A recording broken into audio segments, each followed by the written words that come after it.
Science Malaysia. She is an active member of Malaysia Society of Toxicology and has also Freeport Innovations Community Service. Dr. Teo has special interest in wound management in acute settings and in innovations. With that, please welcome Dr. Teo Cheong Hoon. For the kind introduction, and thank you, Mr. Lai, for inviting me to this symposium.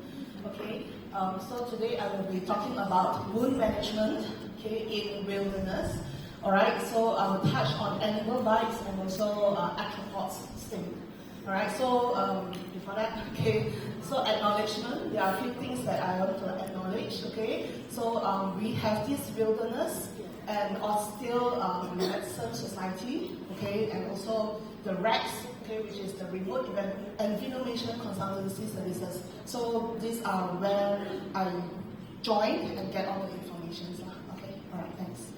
So in Sabah here or in Borneo, okay, we have a lot of flora and fauna. People come here not only to dive, but people come and enjoy the forest, okay, the nature, okay.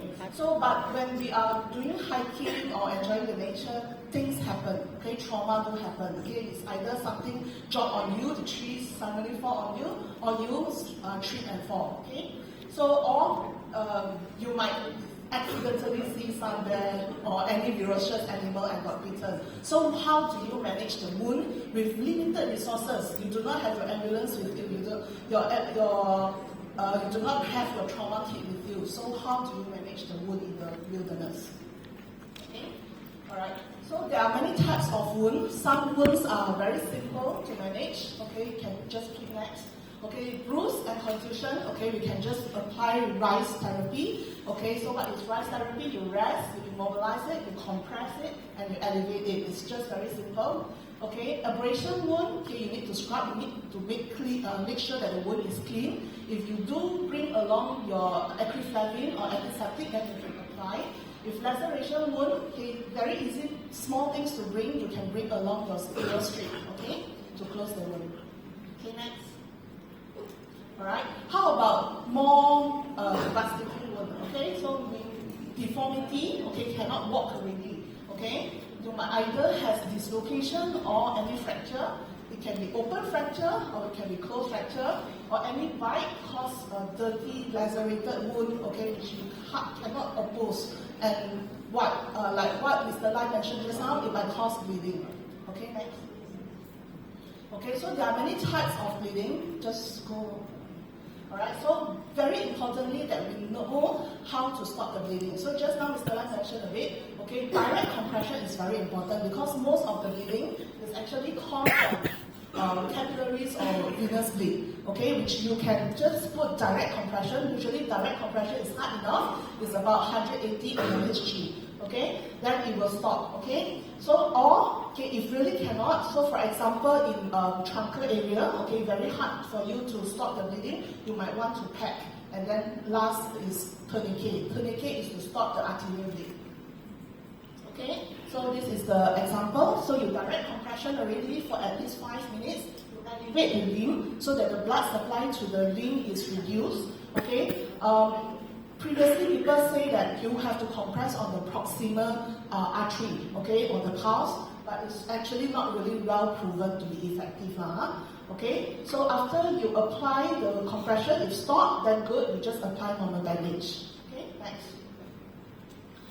Alright, so for what I mentioned just now, if you cannot stop the bleeding with direct compression, you might want to pack the wound. Okay, so something that you can bring along with you is actually this impregnated or medicated gauze. Okay, so like this too, the compact gauze or the quick clot. Okay, the gauze is already got medication there, can help to stop the bleeding.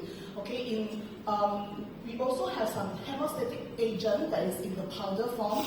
Okay, I know that our orthopedic and surgical colleague will not like this because scared of wound contamination. But if you really have no choice, okay, and you're far away from the hospital, you want to save life, okay, you have to do whatever you can.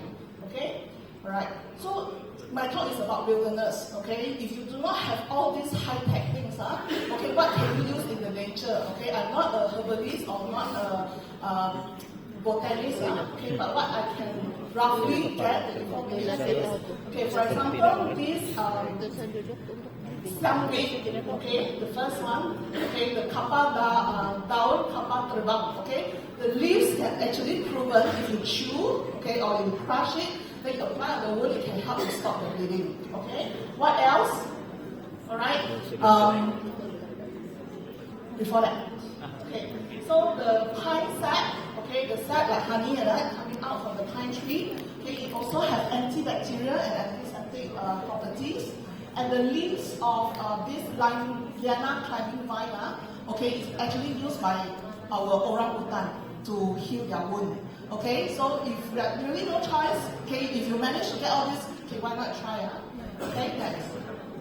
Okay, so studies also found that, okay, if you like coffee, okay, you bring along your tea when you go hiking or go for camping, okay, and you happen to bleed, okay, actually this caffeine, okay, or tannic acid in the black tea, okay, can help to stop the bleeding, and caffeine or coffee powder have antioxidant, anti-inflammatory effect, so can help to reduce the pain and inflammation. So next, okay, tourniquet. All right, if you from surgical, from hospital, doctors go for hiking, you can bring along this one, or you go for medical standby. So this is the device that we use, okay, to create proper tourniquet. Okay, so it can stop the bleeding very effectively, and a tourniquet can be safely applied for 2 hours without compromising the neurovascular bundle. Okay. So most limbs can tolerate up to 6 hours of ischemia time. But if you do not have all this tourniquet, all this, what can you use? Okay, any cloth will do, but make sure that the cloth is at least 4 cm width. Okay, the width is at least 4 cm, because it's too small, too narrow, it can actually cause nerve injury more. So what you want to do is you do not want to cause more harm or complication. Okay, so what you do is you tie a knot, then after that you put a stick or a pen, and then you twist until it's tight enough to stop the bleeding, or you do not feel the distal pulse. Bleeding stop, jangan continue to turn. Okay, then after that, on top of the bandage just now, or the knot just now, okay, you apply another bandage, okay, to stop the reflash. Okay, right, next. Okay, so you can apply for about 2 hours, or once you reach hospital, okay, you can reassess again. So if no more bleeding, you can just open the tourniquet. Okay, so next thing is to prevent infection. We do not want the patient to come in with sepsis, okay, or complicated with all the necrotizing fasciitis, all the foreign spending, all this. Okay, so what we want to do immediately, okay, if you are injured, clean the wound. Okay, if you do not bring your Dettol antiseptic solution, iodine, it's okay, okay, whatever water, the cleanest water that you can get, okay, the drinking water or the river, okay, water from the river can be used. Okay, it's good for you to bring along a syringe, okay, because the pressure from a syringe, okay, can help to irrigate the wound properly, okay, all right. So after cleaning the wound, okay, after cleaning the wound, you remove the foreign bodies. Remember to remove the foreign bodies that you can see that is superficial. Then after that, you cover back the wound. Next. Okay, so just now we have cases with fracture, okay, open or closed fracture, dislocated, patient cannot move. Okay, you would like to apply the immobilization. Okay, so what is the goals of immobilization? Okay, one, it can reduce the pain significantly. Number two, it can actually realign back and it reduce the bleeding. Okay, it can actually reduce the bleeding or stop the bleeding. Okay, and by reducing the movement, you can help to avoid the clot form from being dislodged. Okay, and prevent secondary injuries. Okay, next.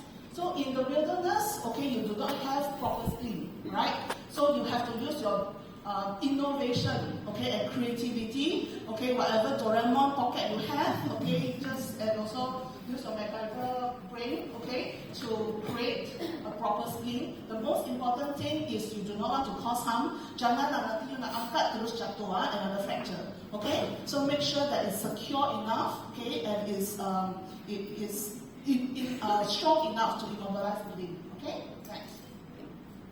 Okay, so these are the examples of ways, okay, how to immobilize the limb and also how to carry the patient out of the wilderness. Okay, next. Alright, so some of the life-threatening wounds, okay, that you need to know, okay, all this we teach in trauma life support. For example, if you have penetrating wound at dangerous area, okay, if you remove the penetrating object, it will actually cause more injuries or bleeding. Okay, so you want to keep it there. Okay, you want to make sure that it's well secured, so that when you want to carry the patient, want to move the patient, it will not cause more injury. Okay, when the object moves. Okay, so you can use the donut dressing. Okay, and secure it properly. Okay, and move. All right. Okay, next. Okay, if there is any injury over the chest area, okay, open wound, what we are afraid of is actually open pneumothorax. Okay, the wound which is bigger than 2/3 of your trachea diameter, okay, it can cause a sucking wound. Okay, this sucking wound, air will go in and cause pneumothorax. If not treated early, it can cause tension pneumothorax, and it's very life-threatening. So what you can do is actually you just take something that is water resistant, okay, like aluminum foil or any plastic that is clean, okay, just put on the wound, okay, and do a 3-way seal. One side is left open so that it creates a one-way valve, okay? Air from inside can come out but cannot go in further, okay? So this is a 3-way valve, okay? Next. Alright, so if you have amputated parts, okay, your finger amputated, okay?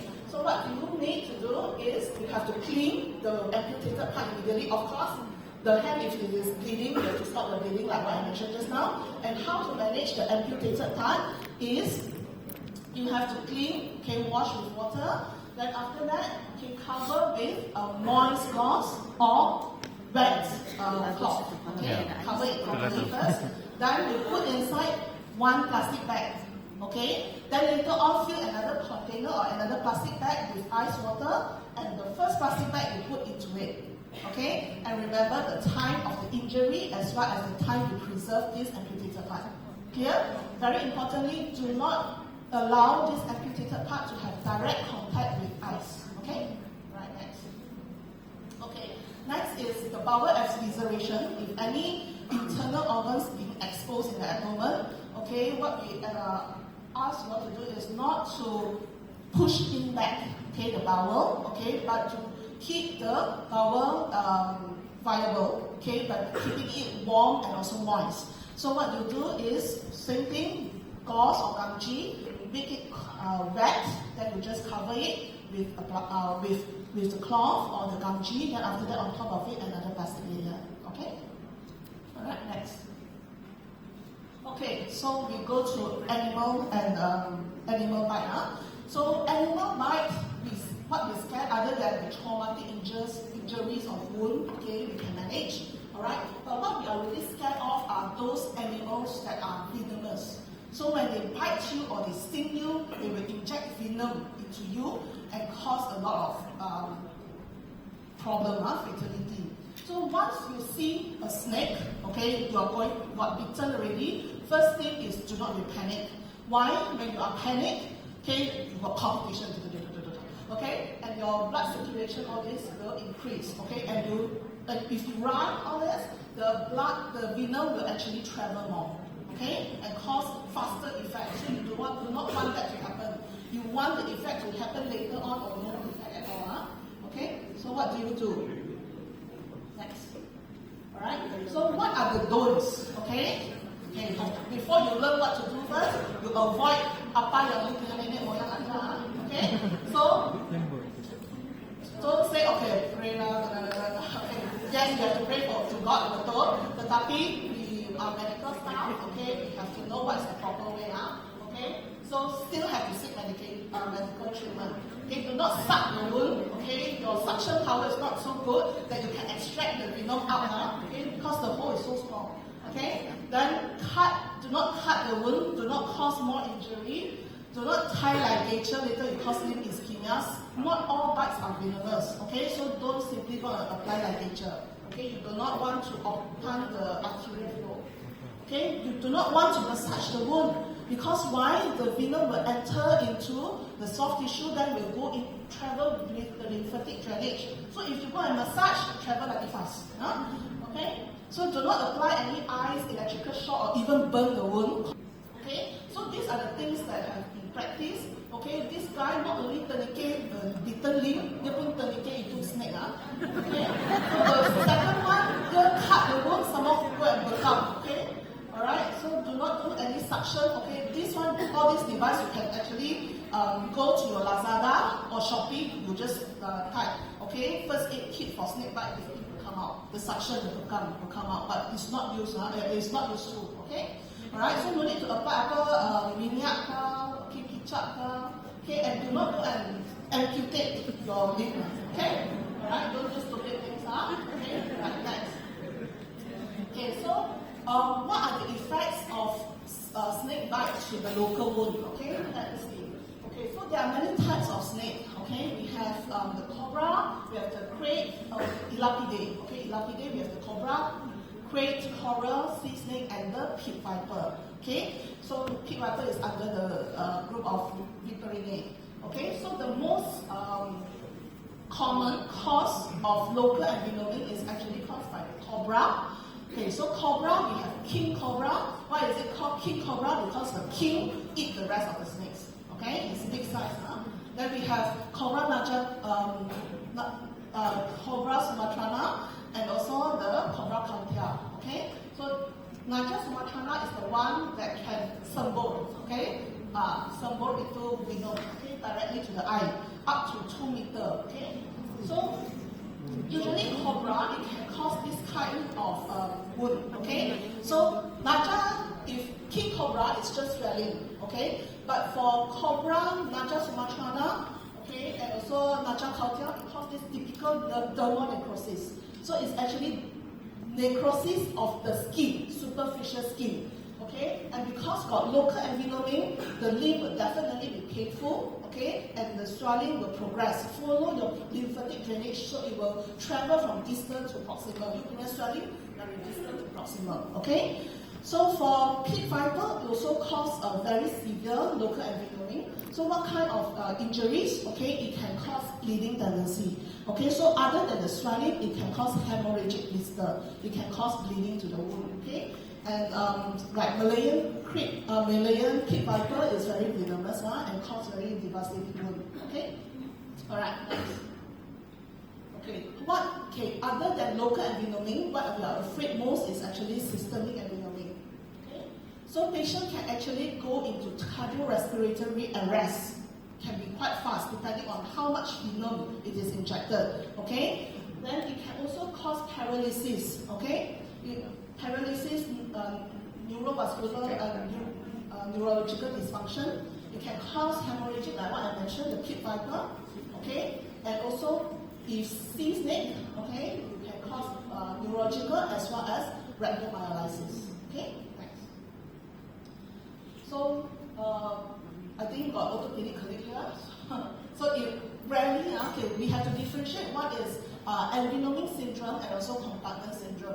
Like what I said just now, the local envenoming, it do cause swelling of the limb. Okay, the pain score will be very high. Okay, so you cannot say that okay, got swollen limb, then it's compartment syndrome already. We have to do fasciotomy because if you give anti-venom early, okay, you can see that the swelling actually subside very fast. Okay, and you no need to cause more wound, the cutting wound. Okay, so we know that very limited hospital have this device that we can directly measure the intra-compartment pressure, okay, or in order to get the delta pressure. So what we can do at the bedside is actually a simple ultrasound. Okay, we want to see the swelling actually happen above the fascia or below the fascia. Okay, so if compartment syndrome is below the fascia, okay, but here envenoming is usually, we can see the cobblestone signs is above the fascia, okay, just swelling of the subcutaneous tissues larger, okay, and you also want to do the Doppler ultrasound to look for any diastolic retrograde arterial flow or not. If there is abnormal flow, means the artery is compromised, so patient in compartment syndrome, okay. So what to do? Just now we learned what not to do, and now what to do. Okay, so remember, be calm, okay? Reassure, you want to immobilize the limb. Is the snake still there? You got your handphone, take the photo of the snake so that it can help us and guide the doctors to give which kind of antivenom, okay? Alright, then you have to immobilize the limb. We say you do not want to increase the muscle contraction, okay, and increase the lymphatic drainage. So go to immobilize the limb and go to the hospital immediately because we do have antivenom. Okay, if the patient go into cardiac arrest, you do CPR immediately. Okay, if the patient is wearing ring or anything that can constrict the limb, okay, because we know that the limb will swell out, so we have to remove, okay, all this foreign body, okay? Then if, like for example, kena venom-ophthalmia, just now spray into the eye is very painful, okay? The first aid that you need to do is irrigate the eye, okay? Irrigate the eye with copious of normal saline or water bottle also can, okay? Anything that is clean, even for milk, Malaysia, okay? Next. Okay, so how do you want to immobilize the limb? Before you apply the splint, you want to stop the lymphatic drainage first. Okay, so you apply this pressure bandage from the distal to the proximal. So this bandage, okay, we use the elastic bandage. We want to stop the lymphatic drainage, bukan tourniquet. Okay, do not apply tourniquet. Alright, so just apply, then after that, the immobilization. Okay, so what are the contraindication? Next. What is the contraindication? Is actually if you can really identify that this is pit viper and this is cobra snake, okay, then you do not apply this this bandage, pressure bandage, because it will worsen the local envenoming. Okay, the reason why we apply this is to avoid systemic envenoming. Okay, next. Okay, so immobilize and send to the hospital immediately for antivenom. Alright, so next I will talk about arthropod sting.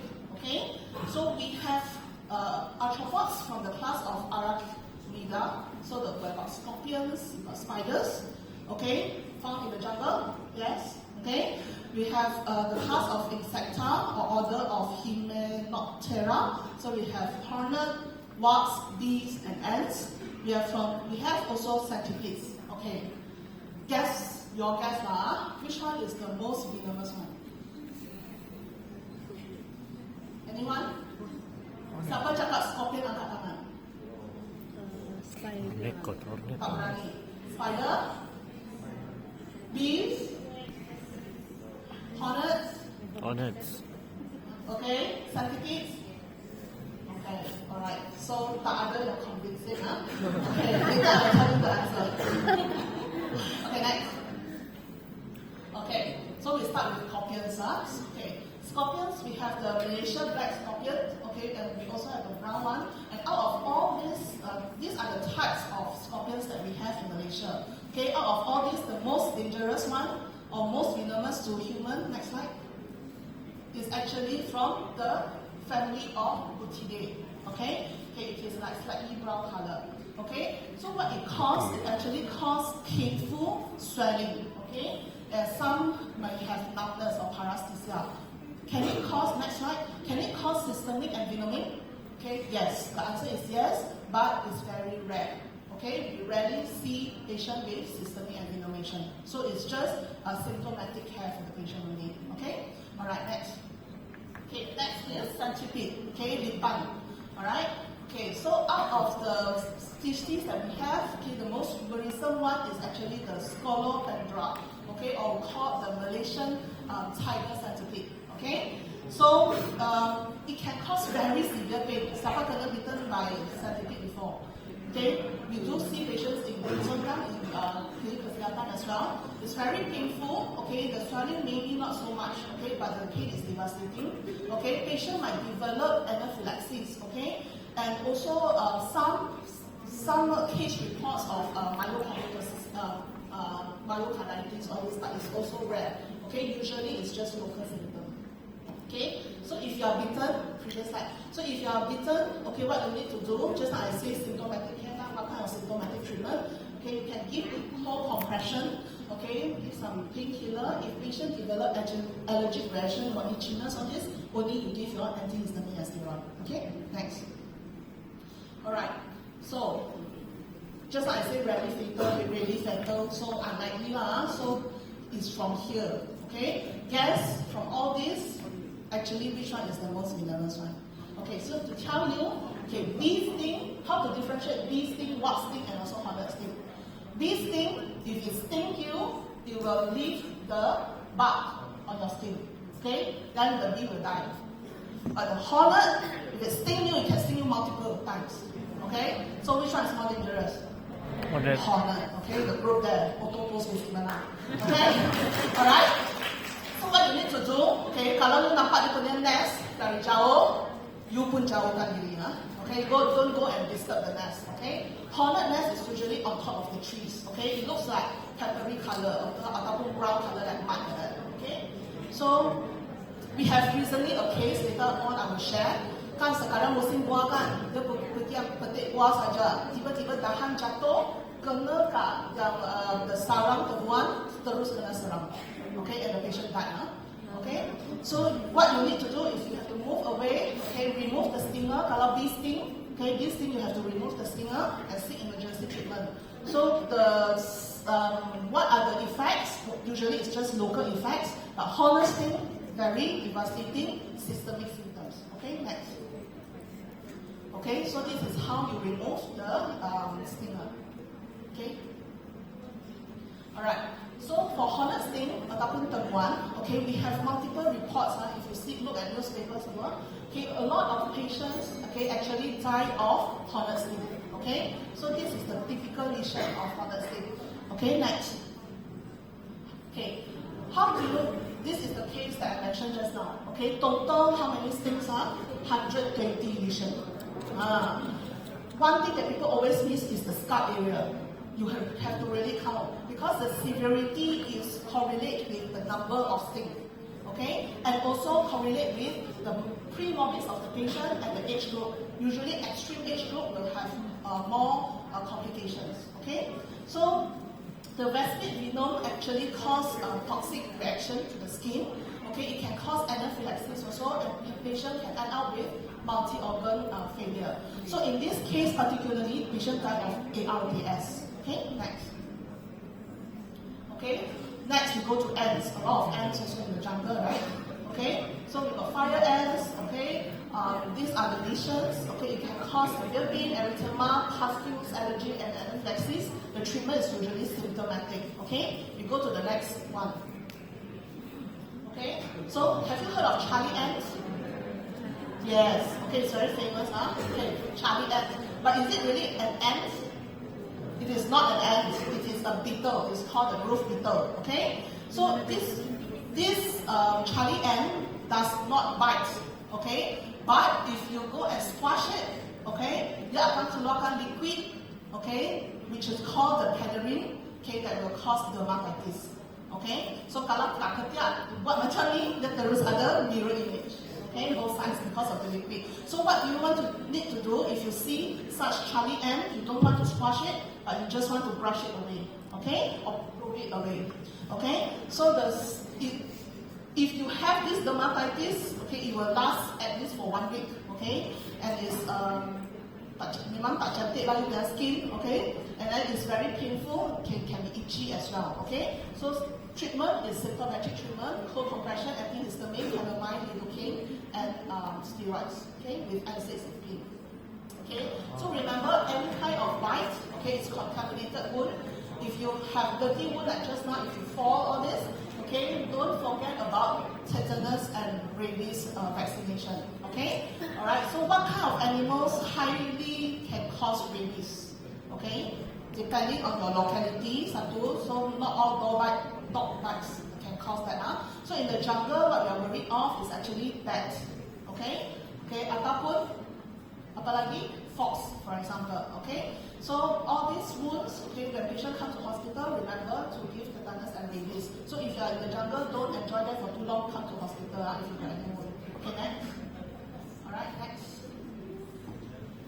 Okay, so finishing already. Okay, so wound management in wilderness, it can be challenging.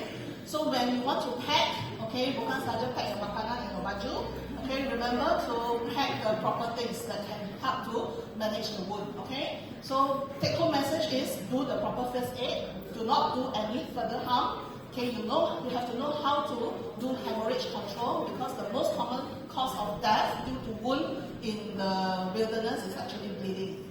Okay, you have to know to prevent infection, so you have to irrigate and clean the wound. Okay, you want to minimize infection and complication, immobilize it, quickly evacuate to the hospital. Okay, next. Okay, so these are the things that you want to bring along with you when you go to the jungle. Okay, all the medical equipment that can help you to manage the wound. Okay, with that I thank you.